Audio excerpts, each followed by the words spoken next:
On February 27, 2020, the Dow Jones Industrial Average (DJIA) dropped 1,191 points, the largest single-day point drop in the index's history at the time. Some attributed the drop to anxiety about the epidemic. The same day, the S&P 500 logged a 4.4% decline. Since then, the record has been beaten 5 more times during the outbreak on March 9, 2013, March 11, 1,465, March 12, 2,353, and finally setting the current record for most points lost in a single day by losing 2,997 points on March 16. It once again fell another 1,338 points on March 18.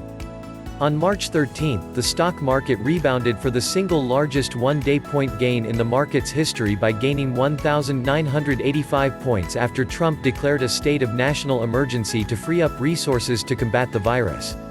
The 6 business days it took for the S&P 500 index to drop 10% from February 20 to 27 marked the quickest 10% decline from an all-time high in the index's history.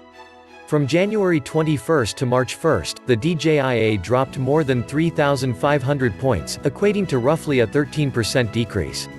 Stock index futures declined sharply during Trump's March 11 address, and the Dow Jones declined 10% the following day, the largest daily decline since Black Monday in 1987, despite the Federal Reserve also announcing it would inject $1.5 trillion into money markets. By March 18, investors were shunning even assets considered safe havens during economic crises, such as government bonds and gold, moving into cash positions.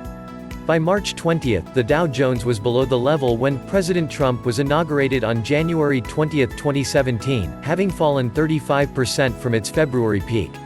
The markets rallied between March 23 and 26, with the Dow having its best 3-day gain since 1931.